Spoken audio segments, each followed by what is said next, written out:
Hello, ఎక్కడున్నావు బావా? నేను ఇంటి దగ్గర ఉన్నాను బావా. సరే గాని కూలీ సినిమాకి పోయినావా? వెళ్ళాను బావా. దొంగ నాయలా, నన్ను వదిలేసి సినిమాకి వెళ్తావా? ఎలా ఉంది సినిమా? అబ్బా సినిమా సూపర్ ఉండదు బావా. రజనీకాంత్ స్టైల్, బక్కడు మ్యూజిక్, సినిమా చాలా బాగుండదు మచ్చా. సూపర్ ఉండదు సినిమా. ఏంటిరా నువ్వు ఇంత కట్టుబానిసిపోయిందిరా నువ్వు? మీరు ఇలా సినిమాకి హైపులు ఇచ్చి 2 సినిమాలు దొబ్బెట్టారా? ఇది అసలు లూకి మూవీలా ఉందారా? ఏం సినిమా రా ఇది? రొట్ట సినిమా. ఇందులో హీరో ఎవర్రా? రజనీనా, శోభినా? అంటే అంటే మచ్చా నాకు 300 బొక్క పడింది మచ్చా. అంటే నీకు కూడా బొక్క పడితే నా మనసు శాంతిగా ఉంటది, ప్రశాంతంగా ఉంటది మచ్చా. సరే కానీ మచ్చా, వాచ్ సినిమాకి వెళ్దామా? కూలీ సినిమాకి 90mm రాడ్ దింపడానికి ట్రై చేశాడు డైరెక్టర్. కానీ ఈ సినిమాకి మాత్రం సైడ్ హీరోకి ఇచ్చిన హైప్ కి, ఆ ఎక్స్పెక్టేషన్స్ కి, ఆ డాన్సులు, ఆ యాక్టింగ్లు అసలు ఏది రీచ్ అవ్వలేదురా.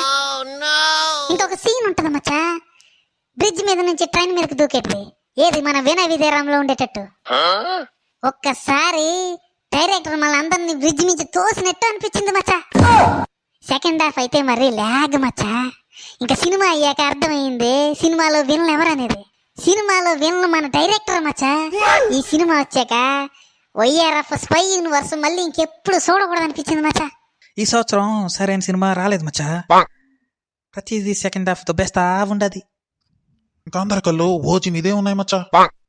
దానికి మాత్రం హైప్ పెంచి పోగొట్టొద్దు మచ్చా.